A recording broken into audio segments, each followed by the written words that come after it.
नमस्ते दोस्तों, मैं विवेक पाठक शांभवी एस्ट्रो सॉल्यूशंस पे आपका स्वागत करता हूँ। एक महानुभाव ने पूछा कि सर हमें आपकी विद्या पे भरोसा है, लेकिन हम ये जानना चाहते हैं, अगर आप बुरा ना माने तो, कि ये मंत्र क्या है, मंत्र कैसे बनता है और मंत्र का हमारे शरीर पे कोई प्रभाव पड़ता है, अगर पड़ता है तो कैसे पड़ता है, इसका कोई मीनिंग है या नहीं है, मीन्स मंत्र का कोई अर्थ है या नहीं है।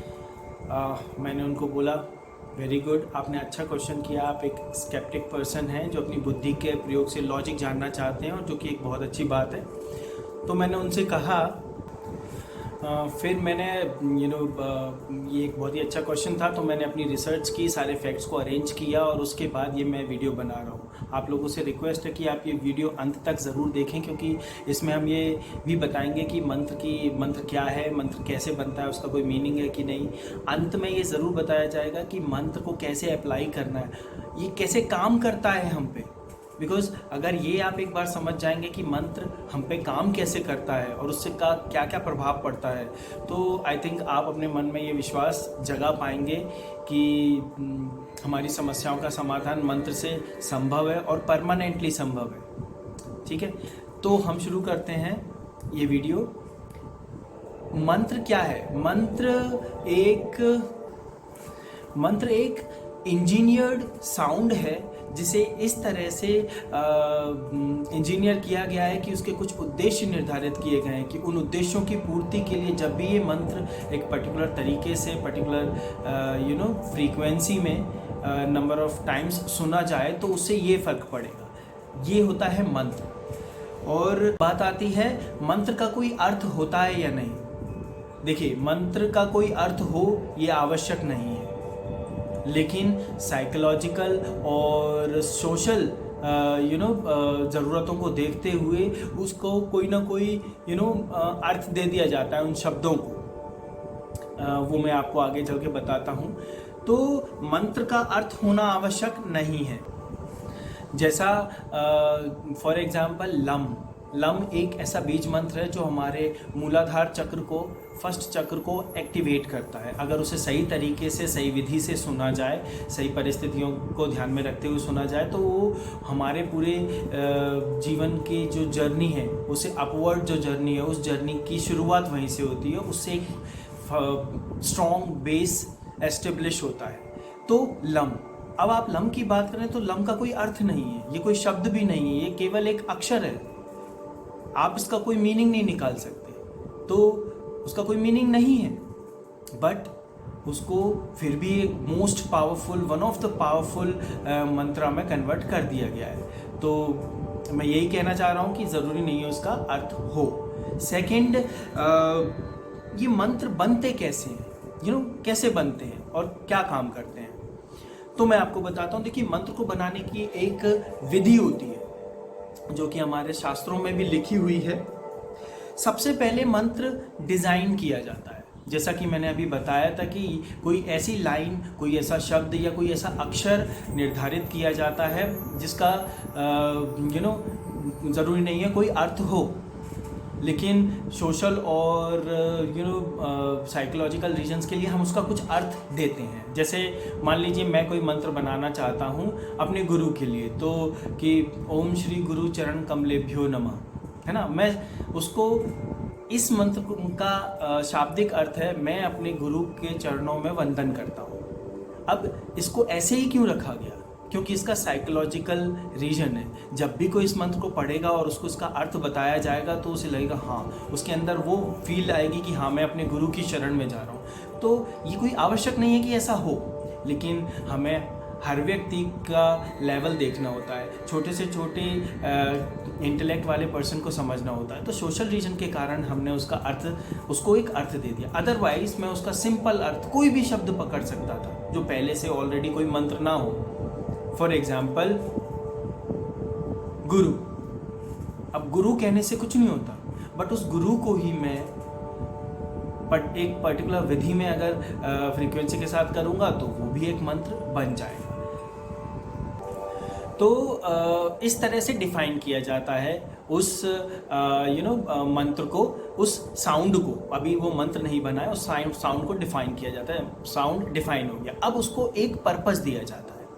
सॉफ्टवेयर की नॉलेज रखने वाले व्यक्ति इस बात को समझ पाएंगे कि जब भी हम कोई सॉफ्टवेयर बनाते हैं तो उसके लिए एक पर्पस देते हैं ना, डिफाइन करते हैं कि जब ये प्रोग्राम बन जाए, वो रन हो, तो एग्जीक्यूट होने के बाद उसका कोई रिजल्ट आना चाहिए। तो वो जो रिजल्ट है, मैं इसी रिजल्ट की बात, वो रिजल्ट ही उद्देश्य होगा। तो इसी तरह से मंत्र को भी एक उद्देश्य दिया जाता है। उन सब की विधियां हैं, वो मैं आगे वीडियो में आपको बताऊंगा कि उद्देश्य कैसे दिया जाता है। फिर शास्त्रों में बताई गई विधि के अनुसार एक एनवायरनमेंट क्रिएट किया जाता है।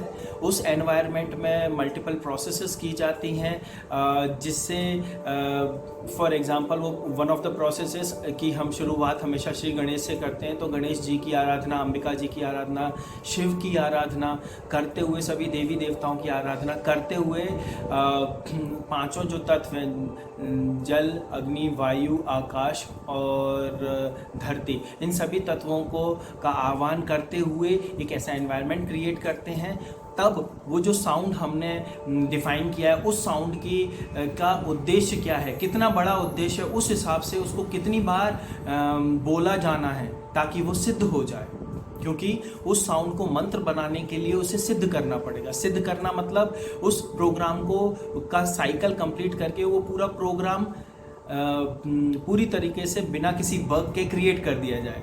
ये मैं सॉफ्टवेयर की लैंग्वेज में बात कर रहा हूँ। तो वो साउंड पूरा इंजीनियर किया जाता है पर्टिकुलर फ्रीक्वेंसी में, पर्टिकुलर एनवायरनमेंट में। जब उस साउंड को वो सारी फ्रीक्वेंसी कंप्लीट हो जाती हैं, तब वो जो साउंड है जो हमने डिज़ाइन किया, जिसको पर्पस दिया और उसे पर्टिकुलर एनवायरनमेंट में क्रिएट किया, बनता है मंत्र।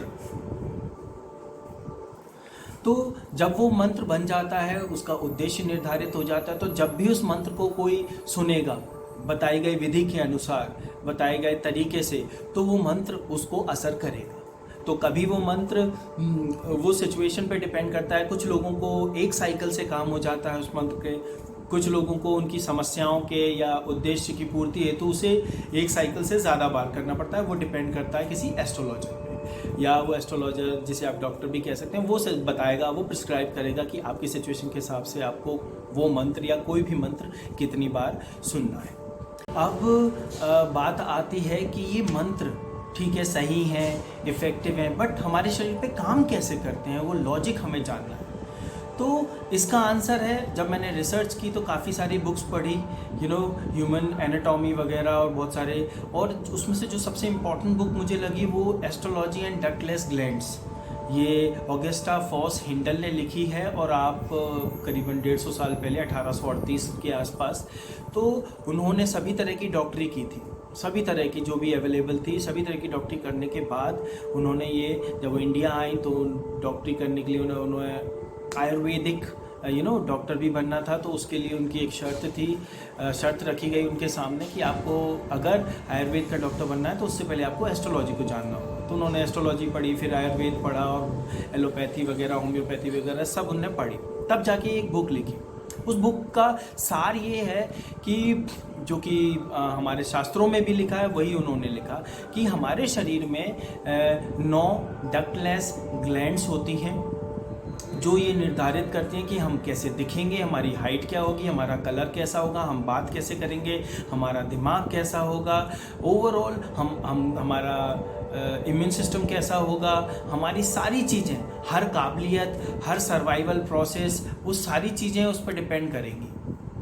ओवरऑल हमारा जीवन कैसा होगा, वो 9 डक्टलेस ग्लैंड्स पर डिपेंड करेगा। अब हमारे शरीर में या हमारे मन में जितनी भी समस्याएं होती हैं, उनका सबका कारण है कि पर्टिकुलर ग्लैंड, सभी ग्लैंड्स बैलेंस नहीं होती।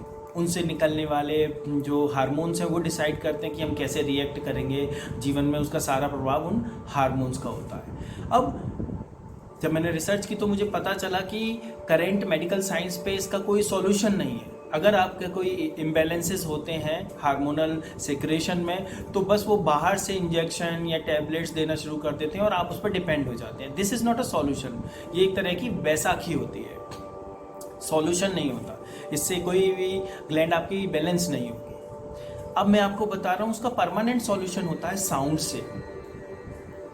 साउंड क्या है, कितनी इम्पोर्टेंट चीज़ है। जब ब्रह्मांड एकदम स्टिल सिचुएशन में था, जब कुछ भी नहीं बना था, तब सबसे पहले कहा जाता है कि शिव ने अपना डमरू नाद किया। तो वो जो पहला नाद हुआ था उससे डेड सृष्टि का सृजन हुआ था, वापस से वो एक्टिव हो गई थी और करने लगे थे।